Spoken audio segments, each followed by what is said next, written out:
ආයිවන් කියලා Wizard YouTube channel එකේ ඊළඟ වීඩියෝ එකට ඔයගොල්ලෝ සියලු දෙනාම සාදරයෙන් පිළිගන්නවා. අපි මේ කතා කරගෙන යන්නේ Java use කරලා enterprise application එකක් develop කරන විදිය ගැන. එතකොට අද වීඩියෝ එක කතා කරන්නේ annotations ගැන. අපි මුලින්ම බලමු Java annotation එකක් කියන්නේ මොකක්ද කියලා. Java annotation එකක් කියලා කියන්නේ අපි Java class එකක නැත්නම් Java interface එක එහෙම නැත්නම් Java method එකක අපිට metadata දෙන්න පුළුවන් ඒක හදන වෙලාවට. නැත්නම් අපිට Java field එකකට උනත් මේක ගන්න පුළුවන්. එතකොට class interface method field කියන දේවල් වල Java වල තියෙන අපිට metadata දාලා අපේ එක Java එක class එක හරි දේ define කරන අවස්ථාවේදී annotation use කරලා metadata ඒකට embed කරන්න පුළුවන්. එතකොට මේ metadata අපිට මොකටද ඕන වෙන්නේ? මේ metadata අපිට ඕන වෙනවා ඒ class එක නැත්නම් ඒ field එක ඒ method එක use කරන තැන්වලදී අපිට metadata use කරලා අපිට හිතා ගන්න පුළුවන් ඒක කොයි විදිහටද use කරන්න ඕන කියලා. ගොඩක් ඕගොල්ලෝ දන්නවා අපි මේ වීඩියෝ සීරීස් එක ඉස්සරහට කතා කරන්නේ Spring කියන framework එකත් එක්ක enterprise application එකක් හදන විදිය. එතකොට මේ Spring වගේ frameworks වල මේ concept එක ගොඩක්ම පාවිච්චි කරලා තියෙනවා. මොකද අපේ Java class එකක් අපි හදනකොට අපි දෙනවා මෙන්න මේ class එක මෙන්න මේ විදිහට behave වෙන්න ඕන කියලා අපිට metadata දාලා අපේ class එක අපි define කරනවා. එතකොට අපේ framework එක Spring කියන framework එක අපේ class එක කියවනකොට එයා ඒ data ටික අරගෙන එයාට ඕන විදිහට ඒවා use කරගන්නවා එයාගේ ඇතුලේ වෙන දේවල් කරගන්න. ඇත්තටම ඔයගොල්ලෝ දන්නවා framework එකක් කියලා කියන්නේ අපේ class එක අපි ලියන code එක framework එක විසින් use කරලා එයාට ඕන විදිහට එයාගේ වැඩේ කරගන්න එක තමයි කරන්නේ. එතකොට library එකට වඩා framework එකේ තියෙන වෙනස ඒක library එකක් ගන්න library එකේ තියෙන දේවල් අපි use කරගන්න එක. ඒතකොට framework එකේදී වෙන්නේ අපේ code එක අරගෙන එයා ඒක ඇතුළේදී එයාට ඕන විදිහට ඒ code එක use කරලා එයා run වෙනවා. අන්න එතනදී මේ annotation එක කියන එක ගොඩක්ම වැදගත්. මොකද අපිට අපේ code එක මෙන්න මේ විදිහට run වෙන්න ඕන කියලා අපිට configure කරන්න පුළුවන් මේ metadata use කරලා. එතකොට ඒක class එකකට method එකකට field එකකට interface එකකට ඔය කියන ඕනම එකකට ඒ විදිහට අපිට දෙන්න පුළුවන්. ඒත් එක්කම මේක මේ දැන් Spring ලගේ නම් කලින් අපි කරේ මේ XML use කරලා තමයි මේ configuration කරේ.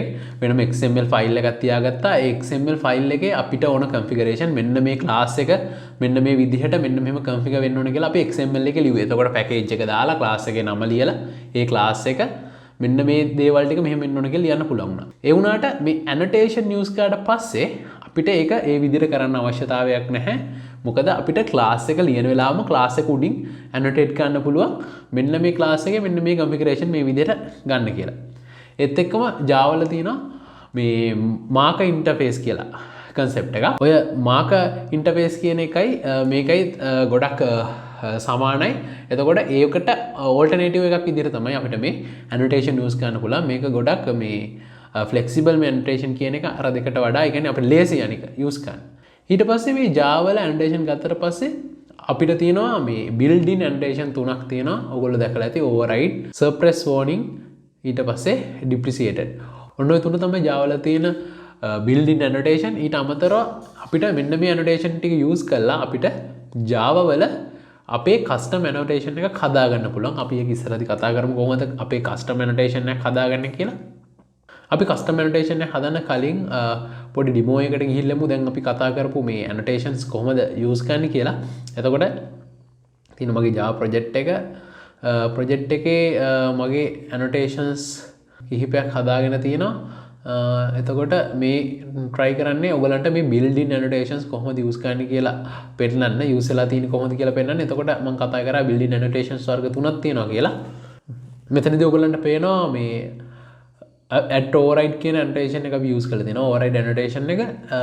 එතකොට override annotation එකෙන් වෙන්නේ අපි මොකක් හරි inheritance පාවිච්චි කරනකොට මේ super class එකේ තියෙන method එකක් මේ animal කියන එක super class එක මේ dog කියන sub class එකේදී inherit වෙලා තියෙනවා ඒක. ඊට පස්සේ ඒක ඇතුලේ තියෙන method එකක් override වෙලා තියෙනවා මෙතන. දැන් හදිසියෙවත් දැන් මේ වගේ error එකක් වගේ આવතින් දැන් මේකේ මම චූටි spelling mistake එකක් නේ. ඒ කියන්නේ මේකේ simple තියෙන එක මේක capital simple capital මාරු වෙලා තියෙනවා. අන්න ඒ වගේ අවස්ථාවකදී අපිට මේ issue එකක් නැතුව මේ හොයාගන්න පුළුවන් මෙන්න මේක මේ override වෙලා වෙන්න ඕන අවස්ථාවක වෙලා නැහැ කියලා අපිට මේ ඉක්මනට අඳුන ගන්න පුළුවන් මෙන්න මේ annotation එක at override කියන annotation එක use කරාට පස්සේ. ඊළඟට අපි කතා කරමු suppress warning කියන annotation එක. ඒකෙදි වෙන්නේ මේ අපේ මේ මෙතන මන් තියෙන මේ array list එකක්. array list එක මේ generic use කරලා ලියලා තියෙන්නේ ඒගොල්ලෝ. එතකොට මේකේ මේ list එකට මෙහෙම add කරනකොට මේගොල්ලෝ දෙනවා unchecked මේ මෙහෙම warning එකක්. මේ warning එක මේ වගේ warning ඔයගලන්ට එන්නේ නැති වෙන්න ඕන නම් මෙහෙම මේ මෙන්න මේ annotation එක use කරන්න පුළුවන්. එතකොට ඒගොල්ලෝ compile time එකේදී මේක මේ check කරන්න නැතුව ඒ කියන්නේ අපිට warning එක දෙන්නේ නැහැ. මෙහෙම use කරොත්. ඊට පස්සේ ඊළඟ annotation එක තමයි depreciated කියන annotation එක. ඒ depreciated කියන annotation එක අපි use කරන්නේ අපේ class එකක මොකද තියෙන මොකක් හරි method එකක් depreciate වෙලා තියෙනවා කියන්නේ ඒක තවදුරටත් use කරන්න එපා කියලා තමයි කියන්නේ. ඒ වුණාට ඒක තියෙනවා අපිට ඒක use කරන්න පුළුවන්. නමුත් එහෙම use කරන්න එපා. ඒ කියන්නේ ඉස්සරහා versions වලදී ඒක අයින් වෙලා යන්න සූදානම් වෙන අවස්ථාවක අපිට මෙහෙම depreciated කියලා දාන්න පුළුවන්. එතකොට ඔයගලන්ට පේනවා මේ IDE වලින් මේක මෙහෙම ඉරකින් කපලා පෙන්නනවා. ඒ කියන්නේ මේක depreciate වෙලා තියෙන්නේ කියලා තමයි එකෙන් කියන්නේ.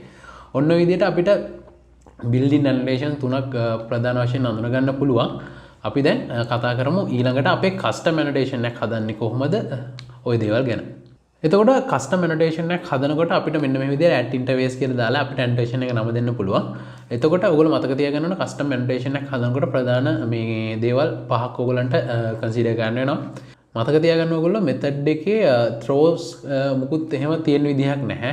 එහෙම throws ඒවා තිබ්බොතින් අපිට හදන්න බෑ මේ custom annotation එක. ඊට අමතරව මෙන්න මේ වගේ දේවල් තමයි return කරන්න ඕනේ. ඒ කියන්නේ මේ primitive data types ඊට පස්සේ string class enum සහ arrays කියන ওই දේවල් ටික තමයි අපිට මේ data type විදියට use කරන්න ඕන. මේ ඇත්තටම array කියන්නේ මෙන්න මේ type වල array අපිට use කරන්න පුළුවන් මේ annotation එක හදනකොට. ඒකේ return type එක විදියට මම පෙන්නන්න මොකද්ද මේ return type එක කියන්නේ කියලා මේ annotation එක. මේ annotation වලට methods තියෙන්න පුළුවන්. මේ methods use කරලා තමයි ඒකේ values අපි set කරන්නේ. කියන්නේ metadata set කරන්නේ. ඒ වුණාට මේක ඒ set කරන ඒවදී ඒකට parameter එකක් විදිහට මේ pass වෙන්නේ. ඒක මම ඔයගොල්ලන්ට පෙන්නන්න කොහොමද ඒක වෙන්නේ කියලා. ඒකින් හින්දා parameters තියෙන විදිහක් නැහැ මේ method වලට. ඊට අමතරව මේ at කියන මේ symbol එක දාන්න ඕන annotation එක පටන් ගන්නකොට ඒක ඔයගොල්ලන්ට මම කිව්වා කලින්. ඊට පස්සේ අපිට මේ annotations වලට default value set කරන්න පුළුවන්. මම ඒක පෙන්නන්නම් ඔයගොල්ලන්ට ඉස්සරහදී. එතකොට ප්‍රධාන වශයෙන් අපිට මේ annotations වර්ග තුනක් අපිට කතා කරන්න පුළුවන් custom annotation හදනකොට mark annotation, single value annotation සහ multi value annotation කියලා. මේ mark annotation කියලා කියන්නේ ඒ annotation එකට ඇත්තටම මුකුත් configuration අපි pass කරන්නේ නැහැ. ඒක නිකන් මේක mark එකක් විදිහට අපි කතා කරේ depreciated කියන annotation එක. ඒත් එකම at override අපි කතා කරපු ඔය අපේ default annotation තුනම මේ mark annotation වගේ තමයි එතනදී අපි behave වෙන්නේ. ඊට අමතරව මේ custom annotation ගැන කතා කරනකොට මම කලින් ඔයගොල්ලන්ට පෙන්නුවා මේ මෙන්න මේ විදිහට annotations වර්ග ඒ කියන්නේ මෙන්න මේවා ටික අපිට use කරන්න පුළුවන් custom annotation එක අපි හදාගන්න එක configure කරගන්න. අපේ custom annotation එක හරියට හදාගන්න අපිට ඔන්න ඔය annotations හතර use කරන්න පුළුවන්. ඒකේ පළවෙනි එක තමයි ඔය target කියන්නේ. target එකෙන් කියලා කියන්නේ ඒක මොන level එකේද අපිට පාවිච්චි කරන්න පුළුවන් කියලා. ඒ කියන්නේ අපිට ඒක class level එකේ තියෙන annotation නේද නැත්නම් method level එකේ තියෙන annotation නේද නැත්නම් field level එකේ තියෙන annotation නේද නැත්නම් interface level එකේ තියෙන annotation නේද කියලා අපිට configure කරගන්න තමයි මේ target කියන මේ annotation එක තියෙන්නේ. හරි දැන් අපි ඒකේ demo එක බලමු මේ custom annotation එක අපි හදාගන්නේ කොහොමද කියලා. එතකොට මම මේ හදලා තියෙන්නේ නිකන් custom annotation එකක්. ඒක ඇත්තටම මේක ඇවිල්ලා අපිට කියන්න පුළුවන් මේ mark annotation එක කියලා. මොකද මේ annotation එකේ මොකුත් නැහැ. මෙන්න මේ විදිහට තමයි අපිට annotation එක හදාගන්න වෙන්නේ. ඊට පස්සේ මම හදලා තියෙනවා මේ single value annotation එක.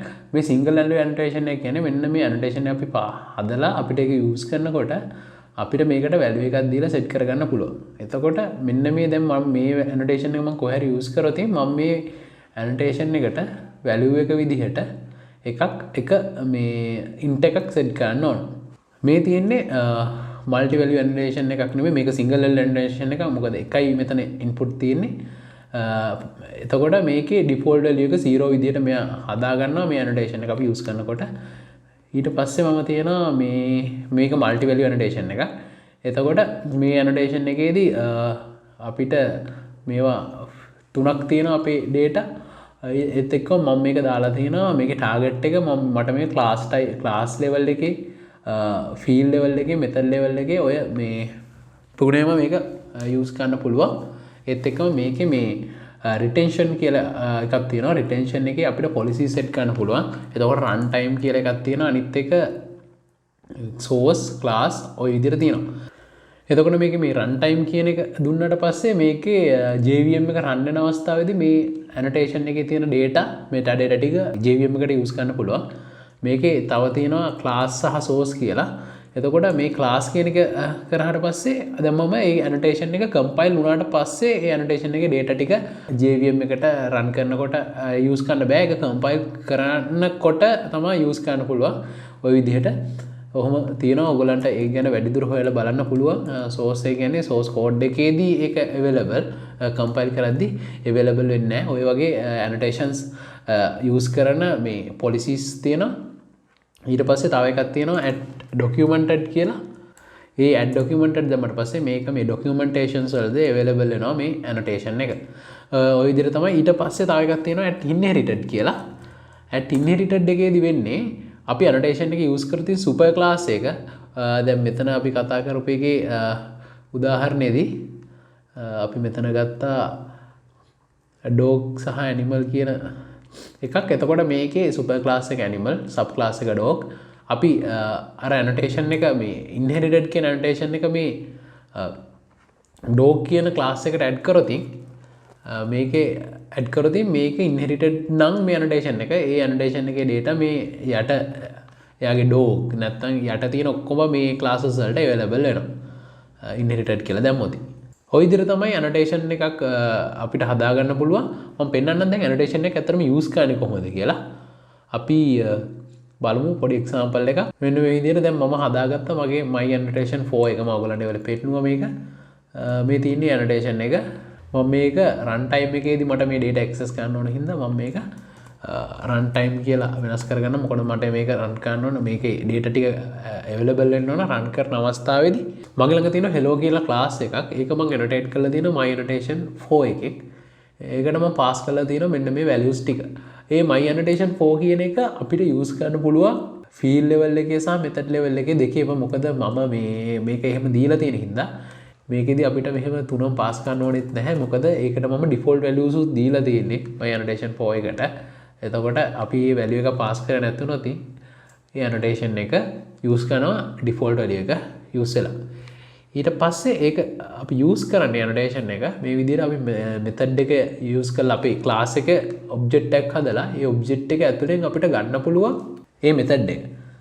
මේ method එක අරගෙන මේ method එකේ ඇතුලෙන් ගන්න පුළුවන් මේ method එකට අදාළව මොන හරි annotation එකක් තියෙනවා නම් ඒ annotation එක දැන් මෙතනදී කරලා තියෙන එක මම hello කියන class එකේ object එකක් හදලා තියෙනවා. ඒ object එකේ method එක අරගෙන තියෙනවා මෙතනදී use කරලා තියෙන Java reflection API එක. මේ Java reflection API එක ගොඩක් වැදගත් API එකක්. මොකද Spring framework එකේ ගොඩක්ම මේ හැදිලා තියෙන මේ Java reflection කියන framework එක උඩ. එතකොට ඔයගොල්ලෝ ඒක ගැනත් පොඩි idea එකක් ගන්න. ඒක ගැන වැඩිදුර දැනගන්න ඕන නම් පහළ comment section එකේ දාන්න. මම ඒක ගැනත් වෙන වීඩියෝ එකක් කරන්න. මෙතනදී අපි method එකේ නම pass කරලා ඉවරලා අපිට ගන්න පුළුවන් මේ method එක අරගෙන මම method එකෙන් get annotation කියලා අරගෙන මට ඕන annotation type එක මේක ඒ annotation එක pass කරලා ඒ annotation එක අරගත්තට පස්සේ මට ඒ annotation එක dot කියලා අරගෙන ඒකේ තියෙන අර get value 1 value 2 ඔය තුන ඔය විදිහට access කරන්න පුළුවන්. එතකොට මේකෙදි මට එන්නේ මෙන්න මෙතන මේ hello කියන class එක හදන වෙලාවේ මම එතන pass කරපු configuration ටික. ඔන්න ඔය විදිහට තමයි Spring framework එක විසින් කොහොමද අපි use මේ annotation ඒගොල්ලෝ use කරන්නේ කියලා. ඒ කියන්නේ අපි ඒගොල්ලෝ හදපු custom annotation අපි use කරනවා අපේ classes හදනකොට. එතකොට අපි මෙන්න මේ විදිහට අපේ class එකක් හදලා මෙහෙම configure කරාට පස්සේ මෙහෙම annotate කරාට පස්සේ එයා දන්නවා ඒ class එක කොයි විදිහටද build කරගන්න ඕනේ කියලා. ඒක කොයි විදිහට run කරන්න ඕනේ කියලා. අන්න ඒක තමයි මේ annotation වලදී වාසිය. ඒ කියන්නේ නැතුව separate මොකක් හරි configuration file එකක් XML file එකක් කරේ නැත්නම් වෙන මොකක් හරි file එකක් තියාගන්නේ නැතුව අපිට මේ class එක උඩව මේ විදිහට ලේසියෙන් annotate කරගන්න පුළුවන් මෙන්න මේ annotation use කරාට පස්සේ. ඔන්න ඔය දේ තමයි මට කියන්න ඕනේ. අපි මේක run කරලා බලමු. run කරන කලින් මේ මෙතන හරි ඒක issue එකක් තිබ්බේ. හරි දැන් මම මේක run කරලා බලන්න. run කරනකොට මෙතනදි කරලා තියෙන්නේ මුලින්ම hello කියලා මේ hello කියන class එක object එකක් හදලා ඒකේ hello කියන method එක අරගෙන method එකේ තියෙන my annotation එකේ අදාළ value ගන්න ගන්නවා. ඊට පස්සේ මෙතන මම කරලා තියෙන්නේ ඒ class එකට assign වෙච්ච annotation. ඒ කියන්නේ මම මේ annotation එක class level එකට සහ method level එක දෙකටම දැම්මා. දැන් ඔයගලන්ට පේනවා මේ hello එකට ගියාට පස්සේ class level එකටත් මම annotation එක දාලා තියෙනවා. method level එකටත් දාලා තියෙනවා. එතකොට මට ඒ දෙකම access කරන්න පුළුවන්. මේ මෙතනින් access කරලා තියෙන්නේ method level එක, මේකෙන් access කරලා තියෙන්නේ class level එක. එතකොට මට ඒ values ටික මෙතන print වෙන්න ඕන. අපි ඒක run කරලා බලමු. ඔයගලන්ට පේනවා මෙතන value is 30 20 AAA ABC කියලා වැටලා තියෙනවා. මෙතනදී මම value 1 එක විතරයි අරගෙන තියෙන්නේ මේකේ. ඒකෙන් හින්දා ඒකේ 30 කියන එක ඇවිල්ලා තියෙනවා මෙතන. අපි method level එකේ 30 pass කරේ. ඊට පස්සේ 20 AAA ABC method class level එකේදී pass කරා. එතකොට ඒ values ටිකත් ඒ විදිහට ඇවිල්ලා තියෙනවා. ඊට පස්සේ අපිට ගන්න තියෙන්නේ මේ values use කරලා අපේ program එක ඕන විදිහට run කරන එක. එහෙනම් මම හිතනවා ඔයගලන්ට annotation ගැන හොඳ idea එකක් නැති කියලා. ඔයගොල්ලෝ මේ වීඩියෝ එකට කැමති නම් like කරන්න, share කරන්න. මොන ප්‍රශ්න තියෙනවා නම් comment section එකේ දාන්න. නැත්නම් අපේ Facebook page එකට message එකක් දාන්න. අදට මං ගිහිල්ලා එන්න. Wizard වලින් මම තාරුක්.